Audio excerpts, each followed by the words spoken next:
ალურ მოედანზე ყვავილებისთვის განკუთვნილ, მაგრამ კუბოებად ცნობილ კონსტრუქციებს იღებენ.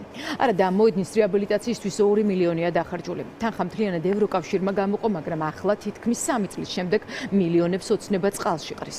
რადგან არასასიამოვნო იერსახის საყვავილე რეალურად ნაგვის შემნახავ ბუნკერად იყო ქცეული. კუბოებად ცნობილ საყვავილეების დემონტაჟი ადგილობრივმა ხელისუფლებამ აიპების თანამშრომლებს დაავალა.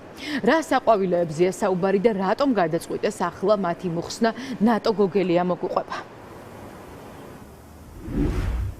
ეს არის ეგრეთ წოდებული საყვავილები, თუმცა ყველა იცნობს ოზურგეთის კუბოებად, რომელიც გამსახურდიას მოედანზე. მე მინდა კარგად შეგახედოთ კადრში, რაზეა საუბარი. ამას დაარქვა ადგილობრივმა თვითმმართველობამ და ოზურგეთის მერმა ავთანდილ თალაკვაძემ საყვავილები. ყვავილებმა არ გაიხარა და ხედავთ ეხლაც კადრში, რომ ხეებია შით ჩარგული.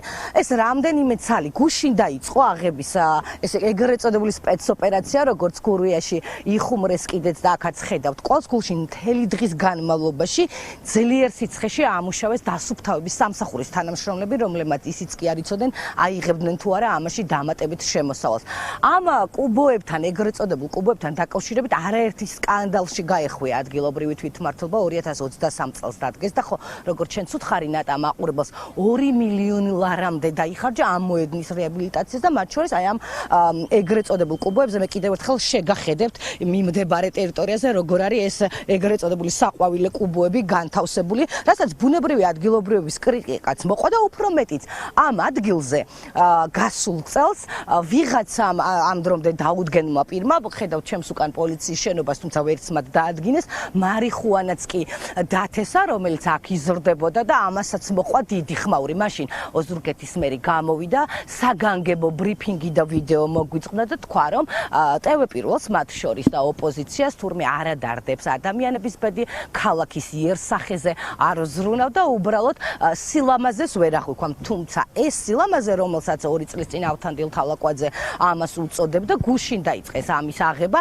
უფრო მეცაც გეტყვით, აუდიტის დასკვნაშიც კი მოხდა ეს ეგრეთ წოდებული საყვავილეები და გარკვევით წერია დასკვნაში, რომ ესენი დაიჟანგა, არ იყო კარგი და რომ ის მინიმუმ მისახედი იყო და შეღებვის ნაცვლად ხედავთ და კადრშიც ჩვენი მაყურებელი უყურებს, როგორ დაიწყეს ამ აღების სპეცოპერაცია. არა კონკრეტული კომპანიას დავალეს, არამედ იმ ადამიანებს, რომლის ხელფასი 300-400 ლარია, რომლებიც დილის გამთენიდან გამოდიან ქუჩებს ალაგებენ და იმის ნაცვლად, რომ მათ სამუშაო საათების დასრულების შემდეგ სახლში გაეშვათ, როგორც ჩანს, დასუფთავების სამსახურის უფროსმა და ოზურგეთის მერმა მიიღო გადაწყვეტილება, რომ ამ ადამიანებს ძალიან ძლიერ სიცხეში აი ამ ეგრეთ წოდებული კუბოების დაშლაში მიიღოთ მონაწილეობა. დღეს მიიღეთ კუბოების დაშლის გადაწყვეტილება? რა ჯდება ამის დაშლა? შეგიძლიათ? არ ვიცი, ვერ გეტყვი, რა თქმა უნდა. ხო, რამდენს გიხდიან? არაფერს არ მიხდიან. არაფერს არ გიხდიან? ამის დაშლაში რამეს გიხდიან? ვიცი და ვანებეთავი ერთი და ავიშია. რა გითხრე სამსახურში? უბრალოდ მიხვიდეთ და დაშალოთ, ხო?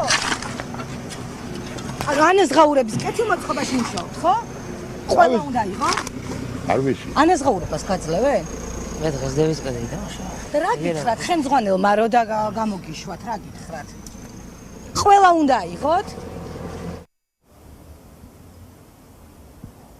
ჩვენ ბუნებრივია უფრო მეტი დეტალის გაარკვევას ადგილობრივ თვითმმართველობაში ვეცადეთ, მათ შორის დასუფთავის ოზურგეთის მომსახურების ცენტრის ხელმძღვანელთან გია ანთაძესთან, რომელსაც როგორც გავარკვევთ, ოზურგეთის მერობის დიდი სურვილი აქვს და ის ამ წუთებში სწორედ ამით არის დაკავებული ქართული ოცნებასთან მოლაპარაკებით, თუმცა მან ჩვენ სატელეფონო ზარებს არ უპასუხა. ამ დრომდე დუმს ამ საკითხთან დაკავშირებით ოზურგეთის მერი, როგორც გითხარით, გუშინ დაიწყეს ამ ყველაფრის აღების, ესე ვთქვათ, სამუშაოები, თუმცა ფიზიკურად ვერ შეძლეს იმ ადამიანებმა შიშველი ხელებით აი ამდენი ტონა ნაგავი მიწა აქედან გაეტანა და ამ დროისთვის დანარჩენი ეგრეთ წოდებული საყვავილე კუბოები ჯერჯერობით გატანილი არ აქვთ.